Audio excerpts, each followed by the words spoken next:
तो अब लग रहा है कि पीक एमसीयू इज बैक, क्योंकि सैन डिएगो कॉमिक कॉन के हॉल एज पैनल पर केविन फाइगी और मार्वल स्टूडियोज ने जो धमाका किया है उसने पूरे इंटरनेट की दुनिया हिला दी है। रायन गोसलिंग का एमसीयू में डेब्यू, नए ब्लैक पैंथर की ऑफिशियल एंट्री और एवेंजर्स डूम्सडे की एक्सक्लूसिव फुटेज। आज हम एक एक करके सारे बड़े अनाउंसमेंट को ब्रेक डाउन करेंगे और डिकोड करेंगे कि फेज 6 और 7 का फ्यूचर किस डायरेक्शन में जा रहा है। तो सबसे बड़ा अपडेट है कि रायन गोसलिंग को ऑफिशियली घोस्ट राइडर के रोल में कास्ट कर लिया गया है एंड इस मूवी को डेडपूल एंड वुल्वरिन के डायरेक्टर शॉन लेवाई ही डायरेक्ट करेंगे और मूवी 2028 में रिलीज होगी। रायन गोसलिंग बहुत टाइम से घोस्ट राइडर को प्ले करना चाहता था एंड फैंस भी काफी टाइम से रायन गोसलिंग को घोस्ट राइडर के रूप में देखना चाहते थे। और इस अनाउंसमेंट से ये भी समझ आता है कि मार्वल अब अपने सुपरनेचुरल साइड और मिडनाइट सन जैसे प्रोजेक्ट को सीरियसली पुश देने वाला है। तो let's see what they cook. दूसरा अपडेट है कि ब्लैक पैंथर 3 ऑफिशियली कंफर्म हो चुकी है और इसकी रिलीज डेट है 15 दिसंबर 2028।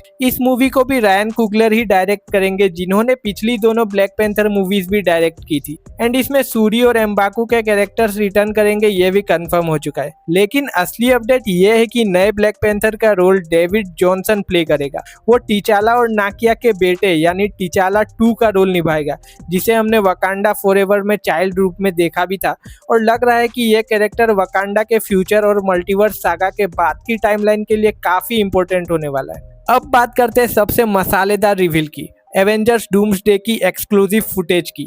तो पैनल के दौरान रूसो ब्रदर्स और आरडीजे ने हॉल एज के अंदर एक एक्सक्लूसिव ट्रेलर दिखाया एंड इस ट्रेलर से ये तो कंफर्म हो जाता है कि डूम फैंटास्टिक 4 के यूनिवर्स 828 से ही है और डूम और रीड की पहले से ही एक हिस्ट्री है। इस ट्रेलर पे मैं अलग से एक डिटेल वीडियो बनाऊंगा। फिर डूम्सडे के साथ साथ हमें एंड गेम एनकोर जो 25 सितंबर को रिलीज होगी उसका भी एक टीजर देखने को मिला और इस टीजर में टोनी स्टार्क की एंड गेम वाली इस लाइन को हाईलाइट किया गया और लीक्स के मुताबिक टीजर में हमें टाइम हाइस्ट के सीन्स, इनकर्जन्स, क्वांटम रेल्म का कोलैप्स और टाइमलाइंस को क्रैश होते हुए दिखाया गया।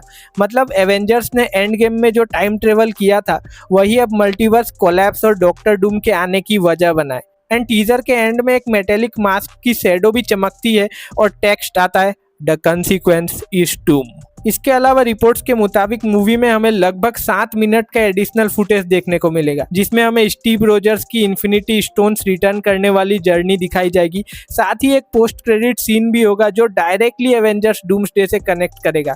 प्लस मूवी की बिगिनिंग में रूसो ब्रदर्स का एक स्पेशल इंट्रो भी होगा। इसके बाद पैनल में हमें हेली एटवेल भी देखने को मिली, जिससे पेगी कार्टर का डूम्सडे में होना लगभग कंफर्म हो जाता है। बस एजेंट कार्टर वाला वर्जन देखने को ना मिले भाई। और पैनल सिर्फ सीरियस अनाउंसमेंट तक ही लिमिटेड नहीं था, हमें डेडपूल की भी एक अनएक्सपेक्टेड एंट्री देखने को मिली, वो भी ग्रे सूट में, जहां रायन रेनॉल्ड्स मजाक मजाक में केविन फाइगी से डूम्सडे में रोल मांग रहा होता है। अब डेडपूल एक्चुअली डूम्सडे में होगा या नहीं ये कहना तो अभी मुश्किल है, लेकिन जो ग्रे सूट हमें देखने को मिला वो कॉमिक्स के एक्सपोर्ट्स डेडपूल सूट से काफी हद तक इंस्पायर्ड है। उसके बाद हमें ब्रांड न्यू डे की भी एक एक्सक्लूसिव फुटेज दिखाई गई, जिसमें हमें स्पाइडरमैन और पनिशर हल्क से फाइट करते हुए दिखे। और स्पाइडरमैन की बात चल ही है तो जब मल्टीवर्स के हीरोज का एक क्विक मोन्टाज दिखाया गया था तब हमें टोबे मैगवायर का स्पाइडरमैन भी नजर आया, मतलब जो वहां पैनल में थे उन्हें नजर आया।